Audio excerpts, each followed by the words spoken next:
Well, good afternoon and welcome to the Idahoan Show. So over at Atomic Rifling and Creative Operations LLC, we recently had sort of a wrap-up debriefing for the Standard Pattern Muzzleloader development project. And I went ahead and videotaped my responses to a series of questions that were discussed during the debriefing, because I thought that might be of interest to some of you. So without further ado, I'm going to put in title cards for the questions that were asked, and then roll the video of my responses. Well, the objective of the Standard Pattern Muzzleloader development project really was just to develop a new muzzleloader. The way this got started was when we realized that under federal law, a muzzleloader, as long as it's not readily convertible to fire-fixed ammunition, is not considered a firearm. It's exempted from the definition of a firearm under the federal laws that establish regulation of the firearms industry. And so, the manufacture and distribution of muzzleloaders is largely unregulated under federal law. And that got us wondering, well, given the dearth of regulation in this specific niche of the firearms industry, why aren't there, a lot more small-time manufacturers out there producing unique muzzleloaders in this market? And for that matter, why aren't we producing potentially a whole line of unique and innovative muzzleloaders to take advantage of this lack of regulation? And so, pursuant to that end, we decided it would be prudent to start with a fairly simple muzzleloader design. Something that is not too weird, arguably is not all that innovative, but still an original muzzleloader design. And that's really all that the Standard Pattern Muzzleloader was intended to be, was a basic muzzleloader to kick off our venture into the venue of unique muzzleloaders for this unregulated industry.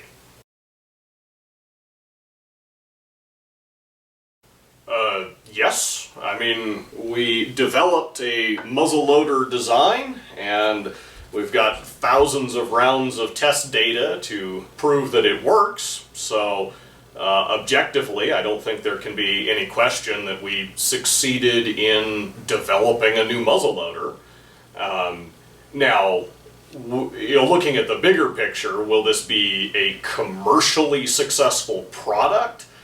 It's much too soon to say on that, because these are not even on the market yet. But, as far as the technical aspect of the design project, yeah, we succeeded in developing a functional muzzleloader.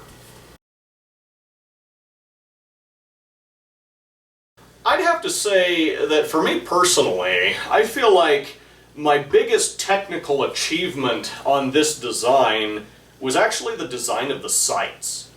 Going into this project, we already had a pretty good general idea of how the gun was going to be laid out and how the fire control group was going to work.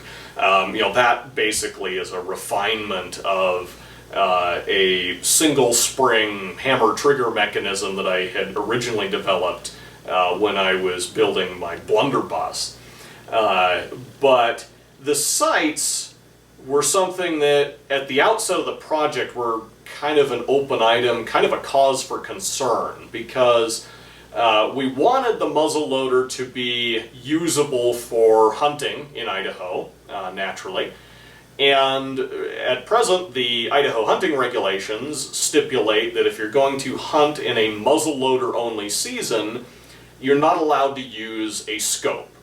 And so the approach that a lot of manufacturers of things like bolt-action rifles and even a lot of inline muzzleloaders have taken over the past decades of simply putting a rail on top of the rifle and not having to deal with furnishing it with sights wasn't going to work for this project. We wanted to have a good, sight on the rifle, from initial manufacture.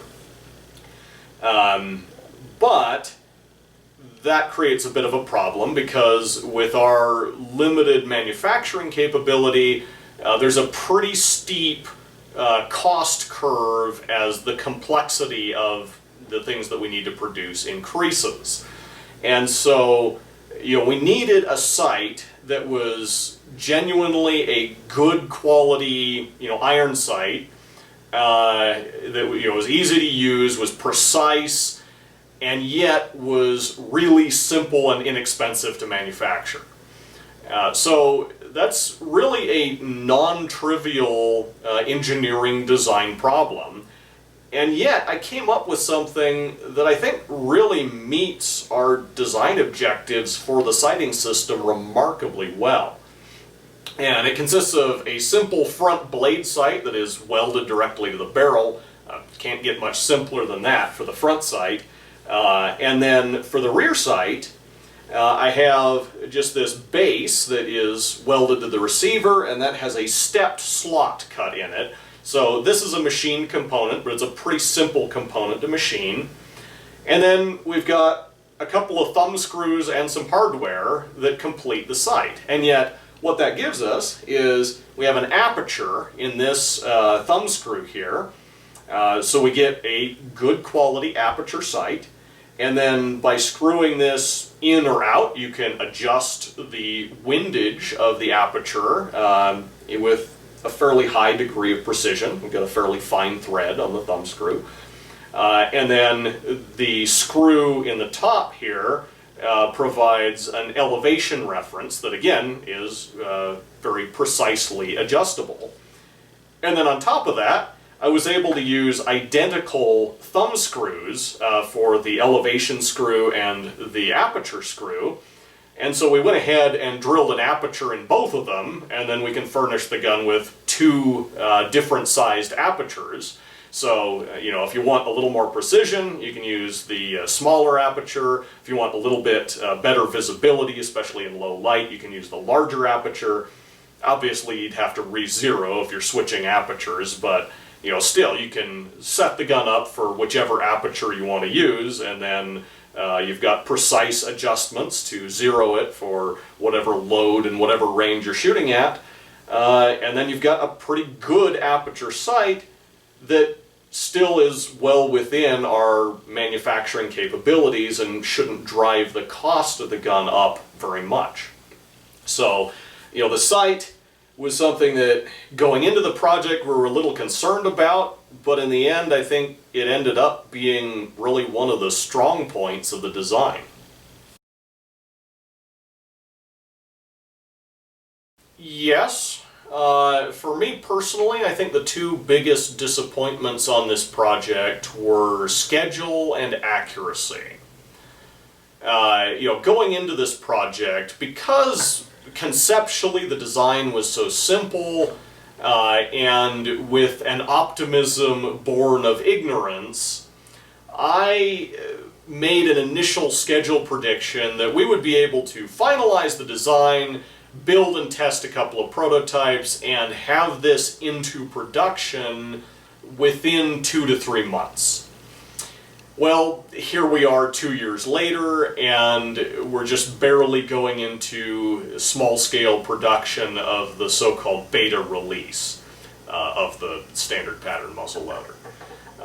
So my initial schedule prediction was off by about a factor of 12.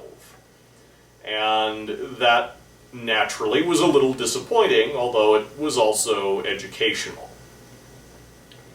On a similar note of initial optimism, I kind of blindly assumed that it wouldn't be that hard to fine-tune these muzzleloaders to the point where we were getting sub-minute of angle accuracy out of them, and then provided that we allowed enough vertical adjustability in the rear sight, we could use them effectively out to several hundred yards, and that would be a good selling point for the design. Well, once again, that didn't happen. We spent a lot of time and, thousands of rounds of ammunition, refining this design.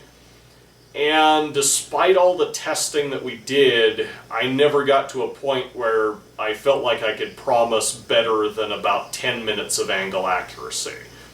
Occasionally we did get some groups that were about half that, down to about 5 MOA, but it was hard to produce those consistently, especially from one muzzleloader to the next.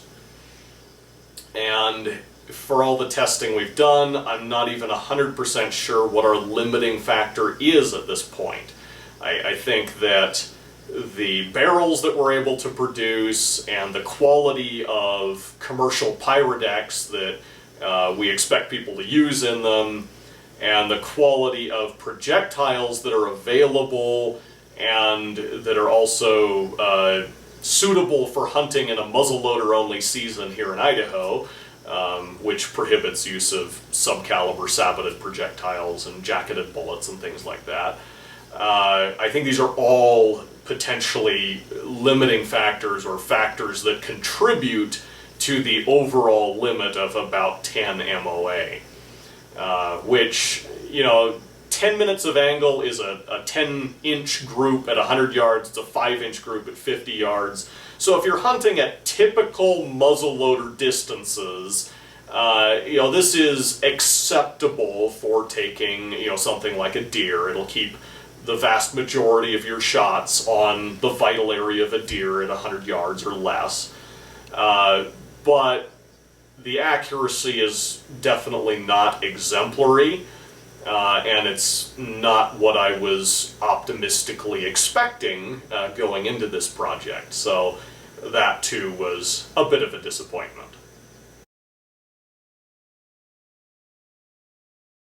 I would say that the intended user of the Standard Pattern Muzzleloader is any hunter or other muzzleloader enthusiast who just wants something a little bit different.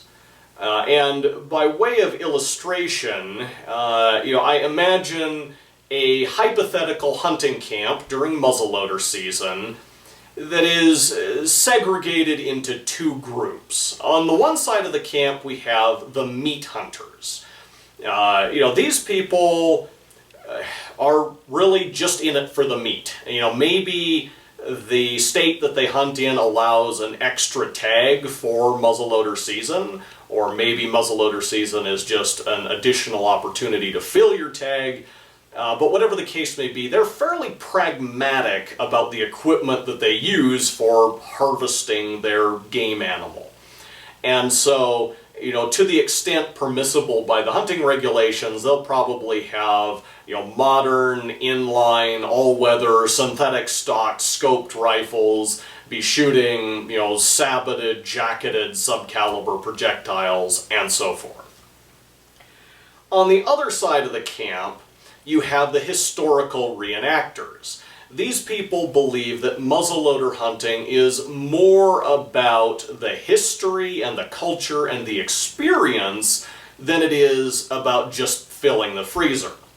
And so over here, you might have one guy with a faithful historical replica of, a flintlock Kentucky long rifle or something, and he'll probably be dressed up in buckskins and a coonskin cap or other attire appropriate to the old Kentucky frontier.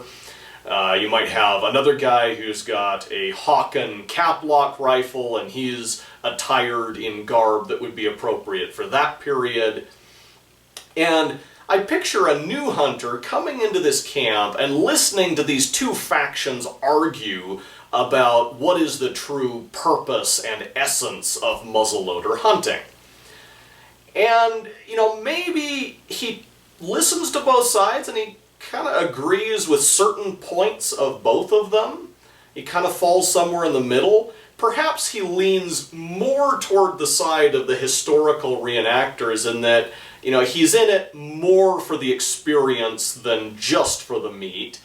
And he agrees that the old-fashioned guns have a little more individual character that sort of adds to the experience, but he's not enough of a history buff to insist that his equipment be historically accurate to any particular period. If that's his perspective, he might be very attracted to something like this. This is one of our standard pattern muzzleloaders. It's finished out with hardwood stocks, and given the state or the sophistication of the production machinery that we were able to afford, this comes pretty close to being a handmade rifle. Yes, some machine tools were used, but the welds were done manually with a TIG welder. The stocks are hand carved. There's a lot of personal workmanship that goes into producing one of these, and so it has a lot of character in that regard.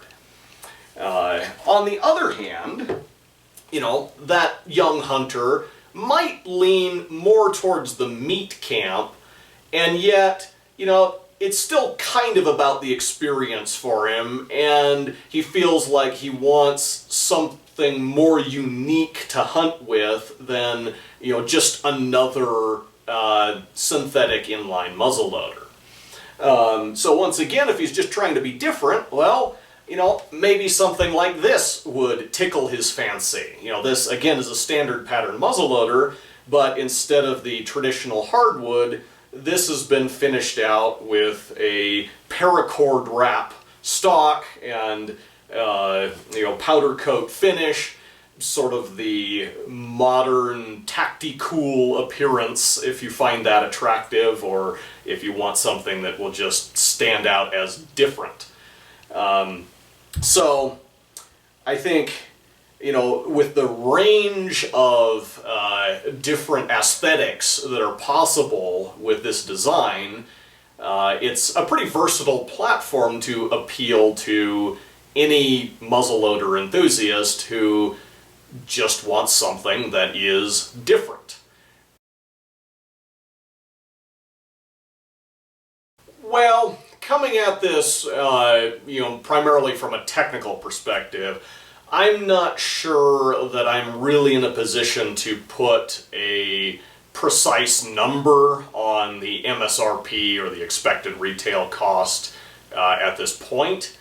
But I will say that throughout the development project, our goal, or one of our goals, has been to keep the standard pattern muzzleloader cost competitive with other muzzleloaders on the market. So, in my experience, if you walk into a typical sporting goods store and look at their selection of muzzleloaders, seems like prices tend to range from about $300 to about $800 or $900, with a few of the real fancy ones being more than that. But, I would hope that we end up landing somewhere in the middle of that spectrum, sort of in between 300 and 800. I doubt that we'll be able to push it all the way to the bottom end of that spectrum and still be profitable, but I certainly hope that we're not pushing the top end of the spectrum either when it comes to retail price.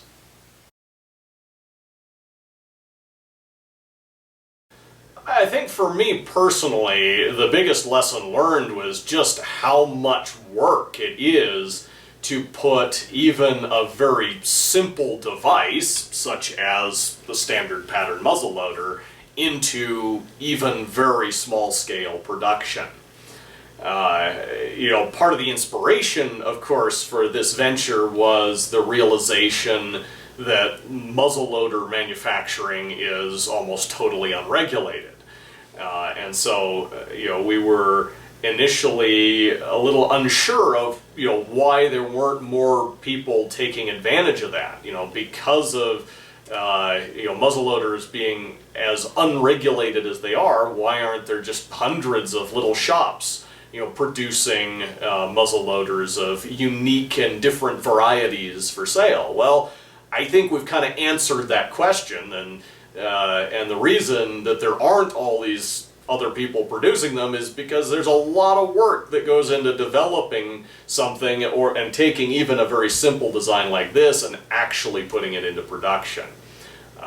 And while the administrative burden of securing an FFL and so forth to produce regulated firearms is probably not insignificant, the actual amount of work and expense that goes into dealing with the regulatory aspects of firearms manufacturer probably pales in comparison to the amount of work and expense that's involved in just setting up production of anything. So that was definitely a big lesson learned, or rather a big question answered in this project. And the takeaway from that, of course, is that we'll have to be somewhat careful going forward in terms of what we are willing to commit resources to developing. Because at the outset we had imagined producing a whole lineup of different unique and interesting muzzleloaders, and I personally still nurture a hope of eventually being able to bring a diversity of unique and interesting muzzleloaders to market, but I have no definite timeline for the development of any of those. And again, given what we learned on this project of just how much work it is to put something into production, we are going to have to be pretty careful about which designs we're willing to commit resources to developing, or at least to putting into production, to taking beyond a first proof of concept. So I think that was the big lesson learned for me, at least on this project. So hopefully that provides a little bit of interesting insight into the muzzleloader development project that I've been working on for the last couple of years. And until next time, thank you for watching the Idahoan Show.